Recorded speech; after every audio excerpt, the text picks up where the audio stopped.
Hello hello दोस्तों, क्या हाल है। आइए जानते हैं बिहार की तमाम बड़ी खबर सिर्फ 5 मिनट में। उससे पहले आप हमारे चैनल पर पहली बार आए हैं तो वीडियो को एक लाइक करके चैनल को सब्सक्राइब जरूर करें। तो चलिए खबरों में आगे बढ़ते हैं। पटना जंक्शन का नया रूप। पटना जंक्शन को वर्ल्ड क्लास बनाने की दिशा में बड़ा कदम उठाया गया है। यहाँ नए एस्केलेटर, लिफ्ट और आधुनिक डिजिटल डिस्प्ले लगाए गए हैं, जिससे यात्रियों को अब ट्रेन की जानकारी लेने और प्लेटफॉर्म तक पहुँचने में आसानी हो। गंगा नदी पर नया पुल निर्माण। पटना और हाजीपुर को जोड़ने वाला गंगा पर नया पुल तेजी से बन रहा है। उम्मीद है कि अगले साल तक यह पुल चालू हो जाएगा, जिससे ट्रैफिक जाम की समस्या काफी हद तक कम हो जाएगी। बोधगया में पर्यटकों की भीड़। बुद्ध महोत्सव के दौरान बोधगया में विदेशी पर्यटकों की संख्या में उल्लेखनीय बढ़ोतरी हुई है। होटल, गेस्ट हाउस और मंदिरों में रौनक दिख रही है। यह बिहार के पर्यटन को नई पहचान दिला रहा है। दरभंगा एयरपोर्ट से नई उड़ानें। दरभंगा एयरपोर्ट से अब दिल्ली, बेंगलुरु और पुणे के लिए सीधी उड़ानों की शुरुआत हो चुकी है। इससे यात्रियों को राजधानी और मेट्रो शहरों से जुड़ने में बड़ी राहत मिली है। नालंदा विश्वविद्यालय का विस्तार। नालंदा यूनिवर्सिटी में नए कोर्स और रिसर्च सेंटर खोले जा रहे हैं। यहाँ एशियाई देशों से छात्र दाखिला ले रहे हैं, जिससे यह विश्वविद्यालय फिर से अंतर्राष्ट्रीय शिक्षा का बड़ा केंद्र बनने की ओर बढ़ रहा है।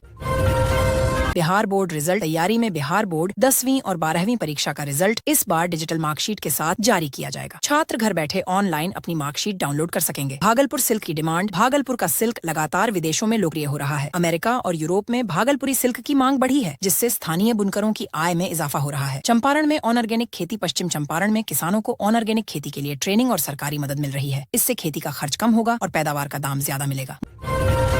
मुजफ्फरपुर लीची को जीआई टैग। मुजफ्फरपुर की लीची को जीआई टैग मिलने के बाद अब इसका निर्यात और भी आसान हो गया है। इससे किसान सीधे अंतर्राष्ट्रीय बाजार तक पहुंच पाएंगे। विष्णुपद मंदिर गया में डिजिटल सुविधा। गया के प्रसिद्ध विष्णुपद मंदिर में अब ऑनलाइन दर्शन और बुकिंग की सुविधा शुरू हो गई है। श्रद्धालु घर बैठे पूजा और आरती के लिए बुकिंग कर सकते हैं। सोन नदी हाइड्रो प्रोजेक्ट। सोन नदी पर बन रहा हाइड्रो प्रोजेक्ट बिजली उत्पादन में बड़ा योगदान देगा। इससे आसपास के जिलों में बिजली संकट दूर होगा। Patna metro project. Patna metro project का पहला चरण तेजी से बन रहा है। 2026 तक पहला रूट आम जनता के लिए खुल जाएगा। इससे शहर में जाम की समस्या काफी हद तक कम होगी। Saharsa medical college update. Saharsa medical college में नई आधुनिक मशीनें लगाई गई हैं। अब मरीजों को दूर दराज इलाज के लिए नहीं जाना पड़ेगा। किशनगंज में चाय की खेती तेजी से बढ़ रही है। यहाँ तैयार की गई चाय अब देश विदेश में भेजी जा रही है। किसानों की आमदनी दोगुनी हो रही है। सुपौल में बाढ़ नियंत्रण। सुपौल जिले में बाढ़ से बचाव के लिए नए तटबंध और ड्रेनेज सिस्टम बनाए जा रहे हैं। इसका फायदा लाखों लोगों को मिलेगा। सीतामढ़ी का मखाना एक्सपोर्ट। सीतामढ़ी का मखाना अब यूरोप में भी निर्यात किया जाएगा। इससे बिहार का यह सुपरफूड पूरी दुनिया में पहचान बना रहा है।